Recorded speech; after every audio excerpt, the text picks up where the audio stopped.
Welcome to the One-on-One podcast. My name is Kenny Stubblefield, the lead digital content creator for Bluff City Media. Welcome back. We have a very special guest. We have Dave Borges from CT Insider. He is the UConn men's basketball beat writer. And Dave, thanks, man. Thanks for joining the show. I appreciate it. Yeah, no problem. Good to be here. Absolutely, man. How's the weather? It's cold here. It's like 40 degrees here in Memphis right now, and for us, that's super cold. What's it like up there in Connecticut right now? Is it pretty chilly? Yeah, it was beautiful all week, and now there's actually calling for some possible snow later in some parts of Connecticut, and it's rain. It hasn't rained in months, and poured rain yesterday, and it's still damp outside today. So, not a bad time to be heading out to Hawaii. I can tell you that. Yeah, man, I appreciate you joining because we texted back and forth a little bit today, and you said, "Man, I'm leaving on a plane to go to Maui," and I was like, "Man, I don't want to get in your way." Yeah, I know you got the sunscreen and all that kind of stuff. Are you ready to go? Are you going to get to play it all? Or are you working the whole time? We'll find some time to hit the beach a little bit, but You got to play it. You got to. You can't go to Maui and not play a little bit, right? no, of course not. No. Absolutely. Give us kind of an insight. How long have you been covering the UConn men's basketball program? I did this math a while ago, and now I forgot it. But my first year was 07, 08, so was that about 17 years, Yeah. give or take? Yeah, it's been incredible. It's been a pretty wild ride, that's for sure. It has been a wild ride. UConn is the standard bearer, I think, in college basketball since the time that you started covering it. It's been the team to cover, I would suspect. I mean, you guys have had quite a bit of NBA talent coming through, a lot of NCAA championships, just a lot of fun over there, right? Yeah, it's been amazing. I mean, I've covered four national championships, 5 Final Fours. It's ridiculous when you consider some programs like I'm not even trying to rub it in, but like a Memphis, where it's a great basketball town, great tradition, great great lineage of players, coaches, and they haven't won the big one yet. And Right. like a Purdue, they great basketball place, great fans, great tradition. They've never won. They've only been to a couple of Final Fours, and Right. and then UConn here, kind of out of the last 25 years, they've won 6. So it's Yeah, can you it's can you it's, it's share can you share a little bit? Can you share with some of us over here in Memphis? Is that something do you have any yeah, sway? Yeah, we it's need all a me, because yeah. my first year I covered the Boston Red Sox, and my first year there was 2004 when they Yeah. reversed the curse. So I guess I'm a little bit of a rabbit's foot. Against my St. Louis Cardinals, by the way. Thank you for that. Listen, I'm a big Hey, Cardinals guy, so my claim to fame as a sports person is I got to watch Mark McGwire hit number 70. So, or that's no, cool. number 61, number 61. I got him. I saw him tie the record the day before against the Cincinnati Reds. Then obviously hit it against the hit the record breaker against Sammy Sosa and the Cubs Yeah, a few days right. later. He But almost missed anyway, first base. Yeah. oh man. Well, obviously the Tigers, the University of Memphis Tigers are traveling to Maui today. They just left San Francisco. They had a game last night against the University of San Francisco, came back in a pretty awesome second half and won that game against San Francisco 68-64. Heading to Maui to play UConn on Monday at 1:30 Central Time on ESPN2 for the first round of the Maui Invitational. Before we get to that game, and I wanted to spend some time talking about that game for a second, but I'd be remiss if I didn't ask you. You've had the chance to cover Cam Spencer for a while at UConn, and now Cam Spencer's obviously here in Memphis with the Memphis Grizzlies. I think most Grizzlies fans, when the Grizzlies picked Cam Spencer in the second round, knew they were getting a dog, right?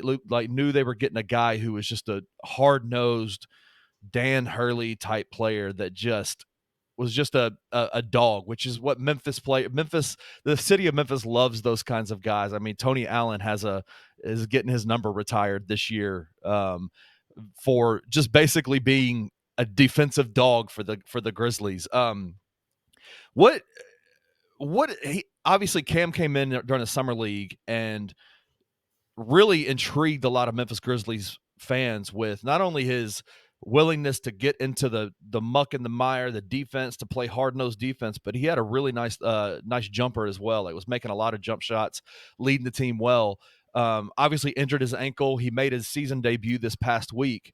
Can you kind of give Grizzlies fans that are going to watch this, what can we expect? Like, what you've covered him for a while. What can we expect out of a guy like Cam Spencer playing for the Grizzlies? Well, yeah, I think you and the fans there are gonna love him.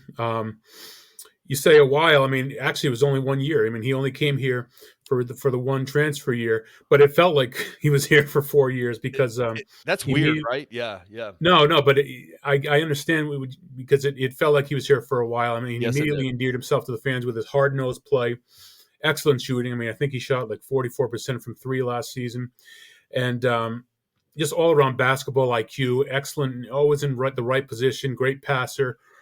Really got pretty good rebounder. Maybe not a lot of rebounds, but he would. I swear to God, he had more clutch offensive rebounds last year than just about anyone on the team. Defense was never necessarily a strength. He knew he had to work on it to succeed in the NBA, and he will work. And the thing about him is that when you say he's a dog, it's definitely true. When you say he's intense, I mean, he takes it to a whole nother level. In practices, his team lost in a kind of an inter-squad scrimmage. He took it really personally. Last year, they had a 3-point shooting contest in the Midnight Madness thing, first night they call it, Yeah. and he didn't win it.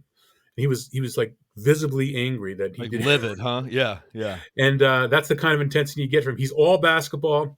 Um, at least at UConn for that 1 year, he was not on social media. I don't know if he's switched. I don't know if he maybe got a Twitter account since then, but he's all about basketball. He's not about social media and things like that. And I think you're gonna really like Cam Spencer. Absolutely, absolutely. I think we've been ready for him to come back. Obviously, he had that ankle injury in the off season, and it took him a while to recover from it. But he's back now, played his first game, so we'll see. It'll be interesting. I think the vibes around him are pretty high in terms of Memphis Grizzlies fans and the program as a whole, about who Cam Spencer is.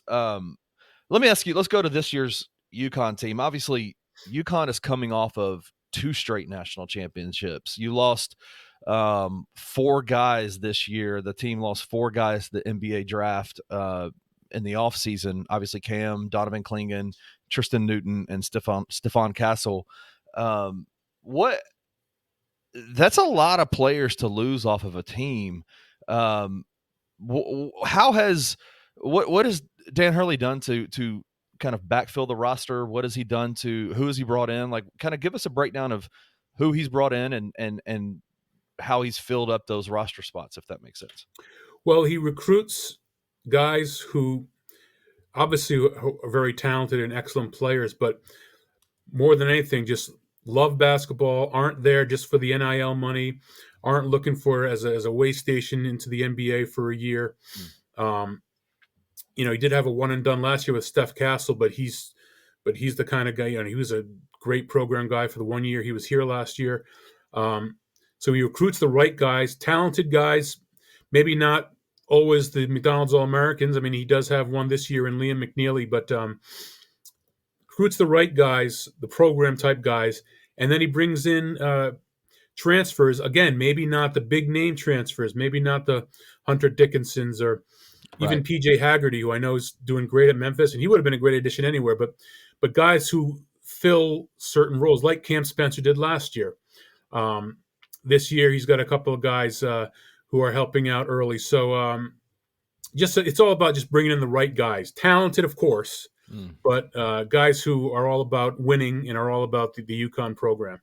Have you guys had a chance to really ask the players or even ask Dan about, coach, about how bringing in, like, in this transfer portal era where you are not only losing players to the NBA, but losing players to the transfer portal, having to recruit not only in the high school ranks, but also recruit out of the transfer portal, recruit your players to stay that are on campus already. Like, the levels of having to roster manage has just changed exponentially in the last couple of years with the introduction of the transfer portal. How has this UConn team, because one thing I know about basketball fans is they don't care who's on the team. the expectations are still the same, right? They're coming in thinking three-peat for UConn, right? They're wanting to give us one more national championship. Their expectations are national championship for this team. How has the team, with all these new players, kind of adjusted to playing with each other and also at the same time having to understand that the expectations are what they are with a team such as UConn and its history?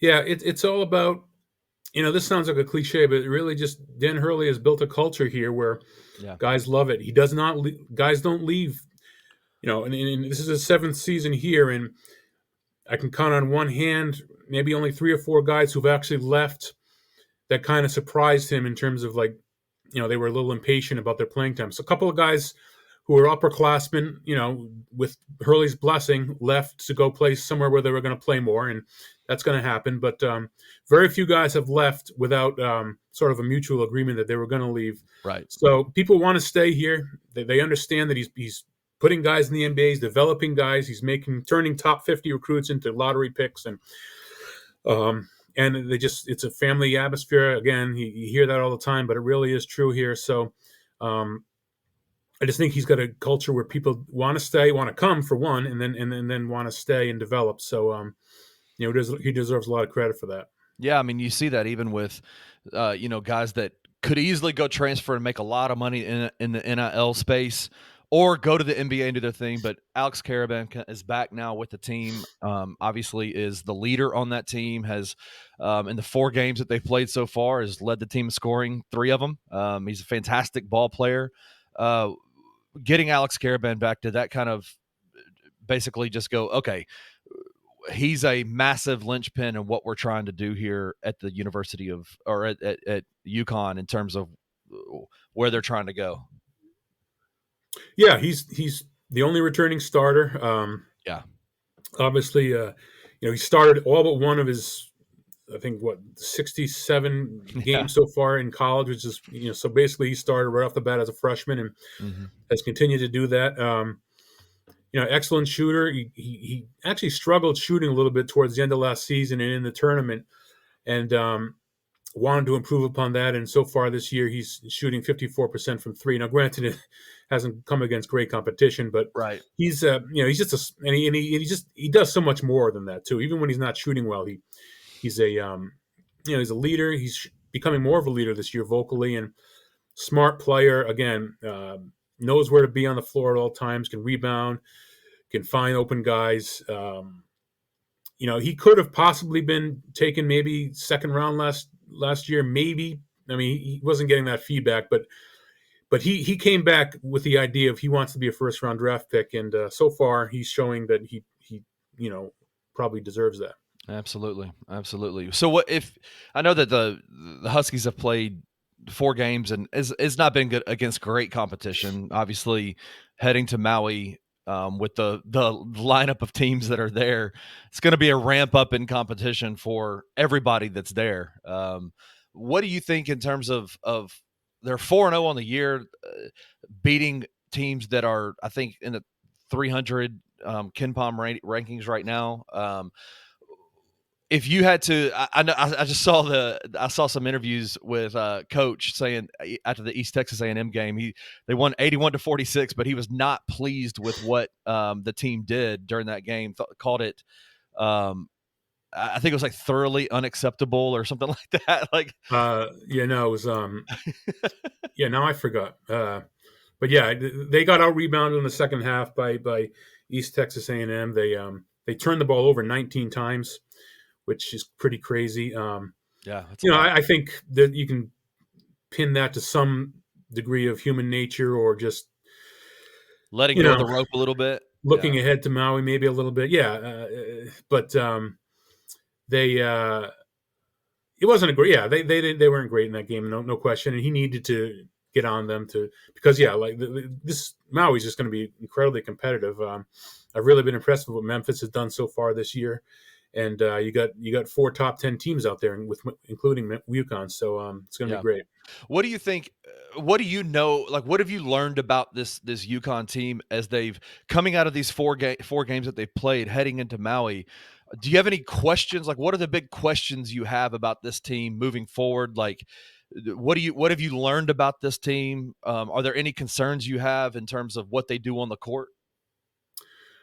I think one of the concerns right now, and Dan Hurley has expressed this himself, is that the guard play hasn't been great, and they've been spoiled the last couple of years with Cam Spencer, certainly with Tristan Newton, the Final Four's most outstanding player, a second round draft pick. Um, guys like that. So right now they've got a kid named Aiden Mahaney who's transferred over from St. Mary's. It Yes, was a 13, 14 points per game scorer there. But oh, by the way, it was comically bad. The rebounding was comically bad, is what that's what Hurley he said said. about them. Yeah. That's what he said. Yes. Uh, but Mahaney's a kid who played in a good league, but he's kind of adjusting to UConn's system, and certainly seems like a kid who needs to get a little bit stronger for Big East competition. Yeah. He struggled a little bit early on as a starting point guard. Hassan Diarra, who was the six-man award winner last year in the Big East, great burst of energy off the bench.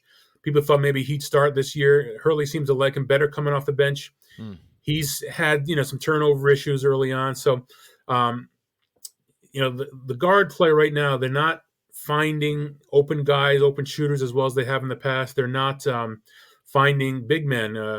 Samson Johnson makes his living on lob dunks, and he got a lot of them last year, and he hasn't had too many so far this year. So that's a concern right now. That's probably their biggest concern on the floor, I would think, is the guard play.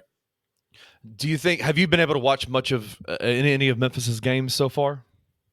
I haven't. I wanted to watch last night, but it was kind of kind of late, and It would have been 10 p.m. for you, right? Like it started at 10 yes. p.m. It was 9 p.m. for us, and it was like, oh man, this is late.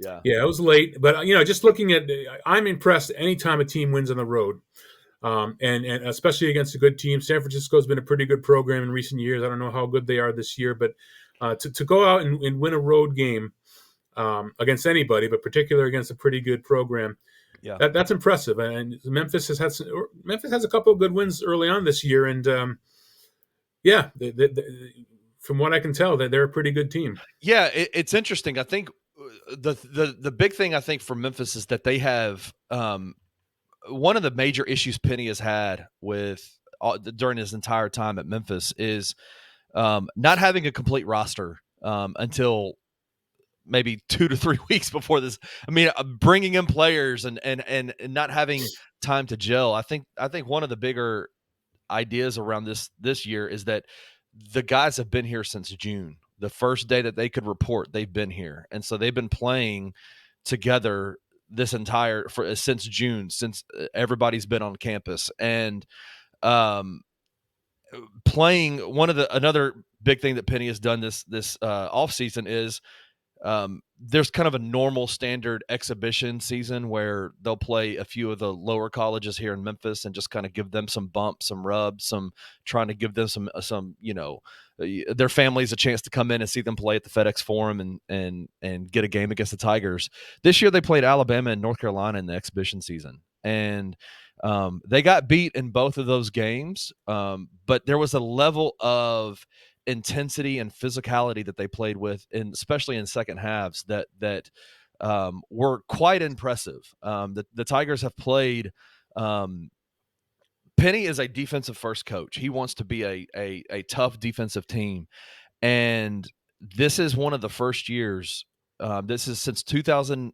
They had the number one rated defense in the nation in 2020, and this is the first year since then that I've seen a team where I go, okay, defensively, these guys have what it takes to be one of the top ranked defenses in the entire country. They are dynamite on the defensive end of the floor, and I think what it's done is it's allowed their offense to struggle at times, but kept them in games. They don't lose touch. They were down by 9 at halftime against San Francisco last night, and never once did we feel like, I know for me in particular, I never felt like this game is out of reach, because they're a second half team that makes really nice adjustments in the second half, and um, ultimately have done a good job of coming back and taking the lead in games and winning. They've won 4 straight games, obviously. So it'll be interesting to see. You talked about the guard play for UConn and how it's kind of been a struggle, and I think that's where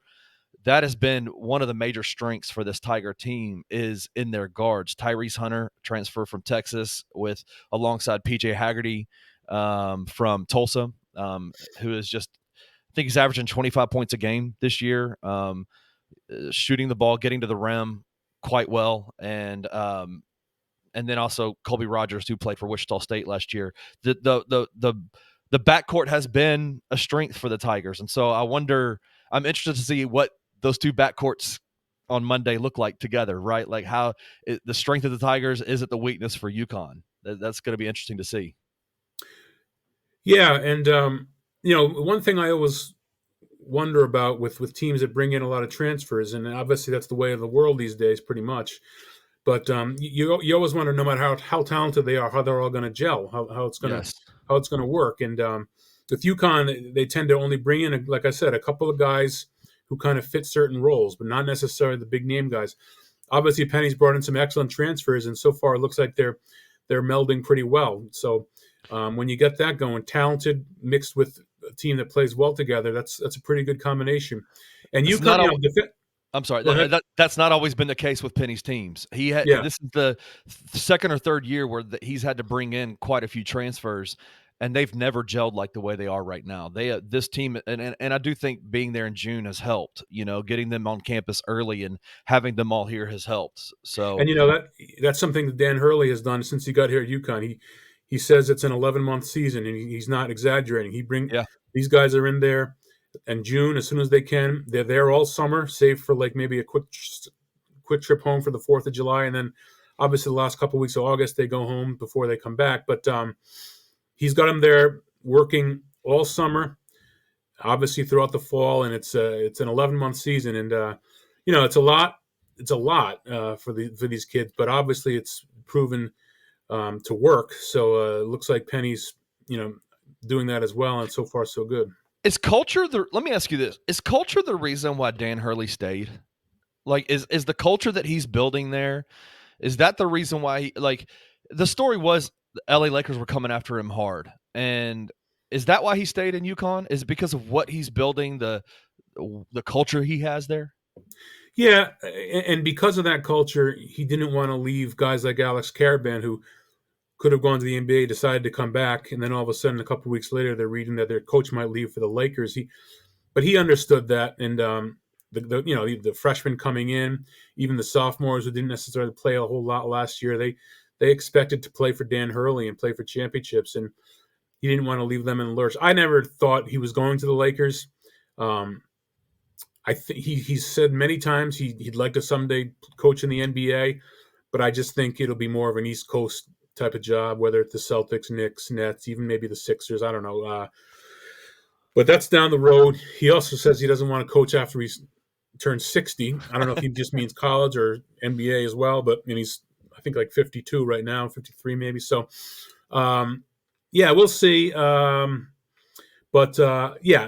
Lakers never felt like a fit to me. No, he and his wife Andrea are East Coast New Jersey people all the way, and not to mention, you go out there and who's is LeBron pulling the strings. Whose team is it, right? Yeah, so it just he owed it to himself to listen.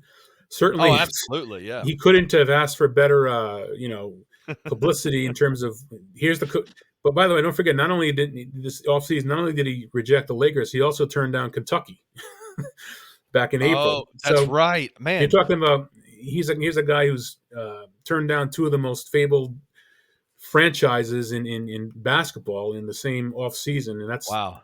Recruits look at that and say, "Wow, I want to play for this guy." Man, what were the UConn fans like? Like, they couldn't tell y'all nothing when he turned down UConn.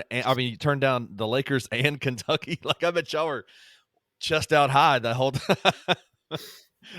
Well, yeah, people were worried. People were nervous that he was going to go to the Lakers. But I honestly, without any real inside knowledge, I never really expected him to leave. Yeah, I'm kind of glad he didn't go to the Lakers. I'm a Memphis Grizzlies fan, and so it's tough for me to see NBA franchises that think they can wave a magic wand and skirt through bad decisions they've made for years and just like throw a pile of money at something and go, okay, everything's all clean, right? Like everything's all good. And it's like, no, you need to live with this. Like Memphis Grizzlies don't get to make really bad decisions for a long time and not suffer the consequences of those bad decisions as a franchise. The Lakers, it feels like they can just make really bad decisions, throw a bunch of money at something, and then just make it go away. And it's what it felt like they were trying to do with Dan. And I'm like, man, I'm so glad Dan said no. Well, and two, and again, one of the reasons he's mentioned why he came back, and there's a lot of reasons, but the NBA is so different. I mean, in college, he's the guy. Yeah. He's the CEO. He determines who comes in and plays for them. He determines when they practice, how often they practice, who they schedule. He's the boss. He's the GM, Yeah. and so that's it's all on him. And you go out to the NBA, especially the Lakers situation, and you're certainly not as empowered as he is at UConn, to say the least. So getting back to the game on Monday before I get you out of here, it's already been 25 minutes. I appreciate you giving me your time. If you had to look at the box score at the end of the game at, let's say, 3:30 Memphis time on Monday, and UConn has ultimately won the game, if you had to look at the box score and say this is the stat, or this is the other, like two stats that would tell me this is why they won, like what is it that UConn needs to do stat wise during the game, whatever it is, to win against Memphis on Monday? Well, we mentioned the guards and whether they can compete better against better competition. I think one thing that I would look at is, which is another area of somewhat concern, is just defensively in the middle. They don't have a 7'2" guy there anymore. They had Donovan Clingan the last couple of years, and he's obviously doing very well in Portland right now, but as a rookie. Now they got Samson Johnson, who's been a bench player, starting. He's a 6'11" athlete, but he's not in the same vein as Clingan. And they got Michigan transfer Terrace Reed, 6'10" and physical, 265 pounds.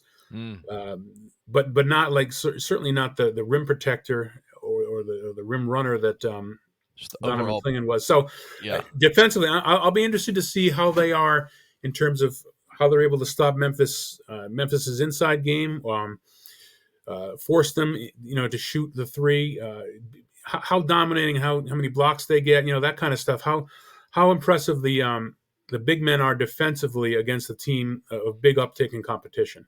Yeah. What if they lose? What are is it the rebounding and turnovers that you think are the two stats that you'd be looking at? Is this is the reason why they would possibly lose this game against Memphis on Monday? Yeah, I mean, especially if they against a very good team, very good backcourt, certainly you can't turn the ball over. So they lose the turnover battle, they lose the rebounding battle. That usually means you lose the game. It's hard to say. I mean, it's really hard to gauge where UConn is right now, because the first four games are against such poor competition. They have so many new guys. So I don't mean to be, to be evasive or to be just kind of broad here, but I'm just really interested to see how they look on Monday against a really good team. That's kind of been the discussion in our we have a Discord community that we have conversations with all the time over here in Memphis, and that's I went into the Discord this morning and I was like, has anybody seen, like, do we know what UConn is this year? Like, we know who Dan Hurley is, we know what the history of UConn is, but do we know what UConn is based on the four games that they've played so far? It's hard to judge. It's hard to gauge. And so I think we know that UConn is talented, but what are they? Like, especially when there is an uptick in competition and on the road, not in stores. Like, what is UConn? I think that's one of the main reasons I wanted to sit down and talk with you, is to help answer that question, is what are they this year? Yeah, I think they're a better shooting team than they were last year. I think the numbers might not completely bear that out early on, but then again, it's early. But they've shot well in a couple of their games so far this year, and I think they have more depth now. Maybe not more talent. In fact, I can almost guarantee it, not necessarily more talent, not necessarily more NBA type talent, whether that's next year or in the future, but than last year's team. But more, they legit go 9 deep right now, maybe even 10. If you count, there's a freshman who's looked pretty good in very limited minutes, point guard Ahmad Noel. So um, they're deep, and it's just a matter. And I'll tell you what. Here's the thing. Really, this might answer your original question. I'm interested to see what kind of rotations work because Hurley himself has said that there's going to be a lot of tinkering continue. I asked him about a week or so ago, do you want to get things pretty much set going into Maui? And he said, no, there's going to be some tinkering for a while, even in Maui. So it's really going to be interesting to see what the rotations, what the lineups look like in Maui and moving forward. They're not there yet. So that might be the biggest, most interesting part of all is when you look at the box score, like you said, after the game, the minutes, who plays the most, who are the most productive guys together on the floor, that kind of stuff. That might be the most interesting thing to me to watch for. That's interesting that we're still at that point. We're trying to figure out like what are the rotations moving forward. I think that's something that Penny has had to face throughout his entire career at Memphis is just trying to figure out the rotations. This year, it feels like for him, he has. We would get so frustrated with Penny last year. He would play 11 guys in the first 10 minutes of the game, and we'd be like, "What are you doing, man? Like, what are you doing right now?" Right now, he is 8-9 person rotation, and that's it. Like, and that the ninth person, maybe eighth person is getting 6 minutes a game, 7 minutes a game just to spell. He is not a deep team, which can sometimes. I think for me, if I were to go and say, looking at the box score, if Memphis were to lose on Monday, it would be offensive shoot. It would be offense, the shooting percentage. That obviously that is for everything, but they're either extremely hot or extremely cold. They lead they were number 1 in the nation in 3-point shooting before the game last night, and they're number 3. They shot 70% the other day against Ohio from the 3-point line, and then they shoot 30% yesterday. So they're very hot and cold when it comes to their shooting. And then secondly, I would say how many who's fouled out and who's not. Right, like it's the foul distribution for this team, especially on the front court, because that front court is thin. They're good. They have 3 really good rotational front court players, but that's it. Like if those guys get in foul trouble, it's going to be a long night for the Memphis Tigers, I think. So it'll be interesting to see. It'll be interesting. And the thing about depth too is that you mentioned 8-9. Most at some point in the season, it's tough to continue to play 9-10 guys. Right. By and large, these rotations get pared down to 8, and even really maybe more 7. I mean, maybe that 8th guy kind of plays 8-10 minutes. Yeah. And that's tough, and it's tough to keep everybody happy. And ultimately, there'll be players who aren't particularly pleased with their minutes, but that's one of the strengths of Hurley's culture here is that even last year when a couple of freshmen weren't playing as much as maybe they expected, but there was never even a thought to transfer because they knew that they were going to get their shot this year, and they didn't want to leave this program. And rotations are going to be really interesting for me as far as UConn is concerned this next week. Awesome. Well, Dave, listen, I know you got a flight to catch to Maui. Enjoy it, man. Don't get sunburned, man. If I see you on the baseline, if I see you on the sideline in the press row and you're sunburned, I'm gonna have to DM you and tell you, man, put some sunscreen on, man. What are you doing? Yeah, man. Well, I mean, you're gonna be a little jealous, so I am gonna be jealous. I'm gonna be in a hoodie over here in Memphis, trying to stay warm while you're over there, and you got your nose all covered up with sunscreen. Like it's gonna be crazy, man. Enjoy your time while you're there, man. I will. It's gonna be fun. It's gonna be a great tournament, and I'm looking forward to Monday's game. Yeah, it'll be fun. Again, thank you so much for joining me. This is Dave Borges. He is the UConn men's basketball beat writer for CT Insider. CT Insider, that's right? Yeah, that's works. Right. Close? There's a lot of different umbrellas, trust me. But yeah, that's definitely one of them. You're one. I did see on there you have 3 or 4 different publications listed in your Twitter bio. So yeah, you're a man among other beat writers over there, aren't you? You do for everybody. You're working for everybody over there. Well, not everybody, but a lot. A lot. Well, I appreciate you, man. Thank you so much for joining me. All right, thanks.